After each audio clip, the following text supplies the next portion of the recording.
Hi, I'm Peter Birch. Today we're here with Kane Durrant and we're going to be catching turtles, I believe. Yeah, we're hopefully going to be catching a lot of turtles today. We're going to get down and dirty and I hope you guys enjoy today's show. Welcome to CrittaCam.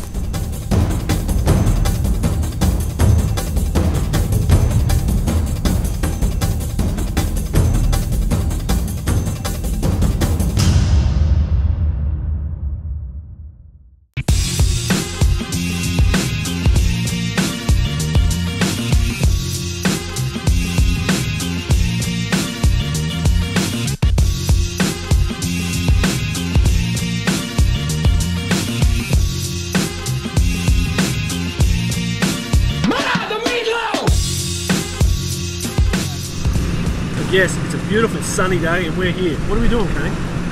Today we're removing turtles from these dewatered dams. The dams are being drained for housing developments and we're getting the animals out. And I guess what most people don't understand is if you just pan over to your right there a bit. I mean, look at this.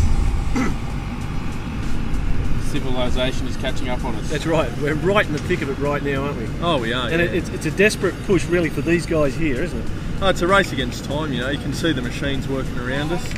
And yeah, we're just trying to get these animals out before they're caught up in this process and buried alive. And I guess the real picture is, you know, we're going to be catching these animals and you're going to be relocating them in a suitable area, correct? Yeah, that's right. Yeah, so we'll find somewhere local, a permanent body of water, and we'll put these turtles in there and they can live out their lives happily. Now these little beauties here are the eastern snake-neck tortoises, or... Yeah, the long-necked turtle. That's right, common name is long-necked turtle, or in the UK or in the US, they actually call them snake-neck turtles. Yeah, that's right. They're long, elongated snake-neck. And I mean, scientific name is Chelodina longicollis. Yep. I mean, considered a reasonably very, you know, popular or even a very abundant species here on the east coast of Australia. Oh, they are, yeah, but it's that sort of attitude towards them that's causing their demise. It's a bit of a tragedy of the commons, you know, because there is so many of them, and people do see them on the roads, and, you know, and we do pull quite a few out of these ponds. It's an ageing population, though. That's right, and the other thing too about these particular animals in these areas, I mean, they can set up shop in reasonably disturbed areas because this is pastoral land that's being turned into housing estates. Yep. So, I mean, probably not their original. No, it's not their original habitat. I mean, all these dams here are man-made as part of these rural properties, you know, to water livestock. And the turtles have settled here, you know, but they do occur in all local wetlands, you know, that do naturally. And I guess one of the weird things I guess most people don't understand is that this animal would survive in this area. I mean, look, it's just mud. There's really nothing else here. So what are these guys, would they be feeding on, you reckon? Oh, they feed on the crustaceans that live in the mud, so all the freshwater shrimp and the yabbies. Yabbies, that's what we call them, yeah. Yeah, yabbies, yeah, they feed on the yabbies. They'll also feed on the gambusia and a lot of vegetation as well that sort of grows in the pond. And I guess if something, a livestock is unlucky enough to fall foul of life and die in the water. Oh yeah. These guys definitely feed upon them as well. Yeah, these guys are good scavengers as well, so any animals that do die in the water, even other turtles, they will chew on them for sure. And I guess one of the coolest things, I mean, these guys are all got these really long, thick dreadlocks on them.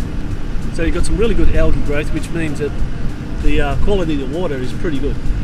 Yeah, that's right. Yeah, the water itself is. I mean, the mud's pretty thick and stinky, but yeah, the water itself. Yeah, when this dam was full, the water would have been probably 2 or 3 metres deep. Yeah, that's right, and it would have been, you know, clearish up to about 2 foot, I reckon. Now, I guess for most people, we're actually up to our waist in mud right now, aren't we? Yep. Oh, nice. So, and the cameraman is only actually up to his knees, so that's a pretty relief for him. But for us, it's a pretty sticky situation. And I guess the only way that we can really capture these guys, we can't use a net. We can't ask them to come out in one corner and catch them. There's no easy way of doing it, is there? No. So what is the process that we've been doing earlier this morning? Well, we're just forming a line and we're just marching up and down, doing lap after lap of this dam, and we're just running our hands through the mud, and when we feel something solid with claws, it's a turtle, and if it's slimy and thick, it's an eel. Pretty simple, right? That's right. Nice and easy. Now these guys can range in any size, right? They can be something like a 50-cent piece. Yeah, right up to this animal here is not quite full grown, but you know, they don't get much bigger than this. So their size is up to about 25 centimetres. Nice. I mean, they're a great, robust little critter, obviously, because they're living in these. Oh, they are tough as nails, you know. But in saying that, they can't really handle the pressures that we're putting on them. Definitely. And the other thing too is, you know, these guys will live in a large population quite easily. And I mean, there's multiple dams around this area that are all facing the same sort of fate as this one. Yep. So they're slowly getting removed, filled up, and then what's happening over the top?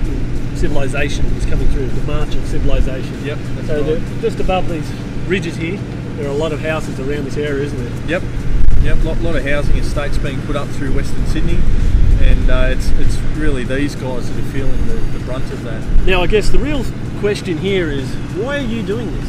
Why are you so involved and invested in this? Well, turtles have been a lifelong passion of mine, and I've just sort of found myself landing in situations where we're rescuing animals, you know, from these man-made problems.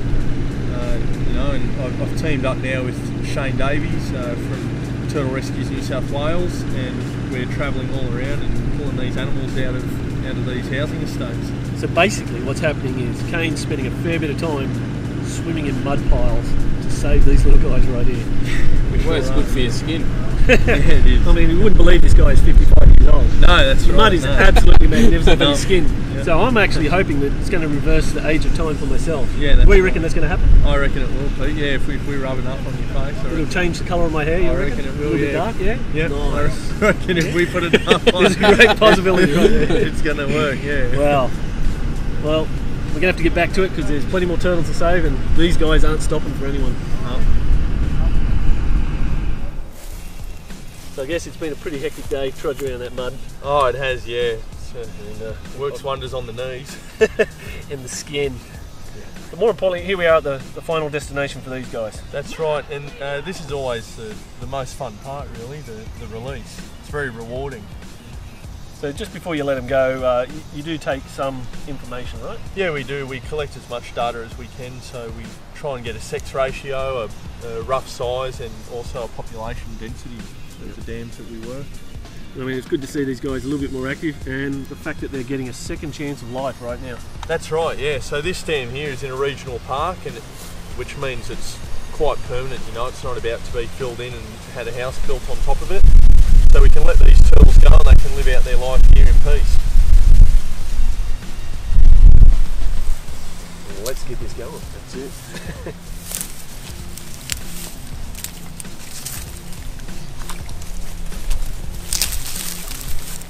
How many times have you done this, Kane?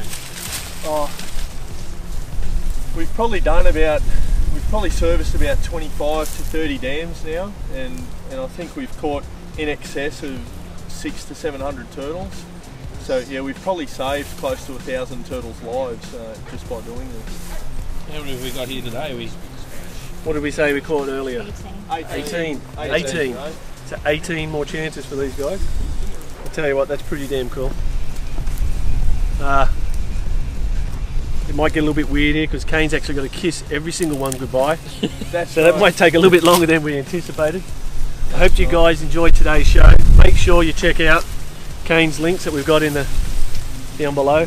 Make sure you hit us with a comment. Make sure you hit that like button. Follow us on Instagram, Facebook and Twitter. Till next time, hopefully Kane and I will still be handing out turtles like a madman.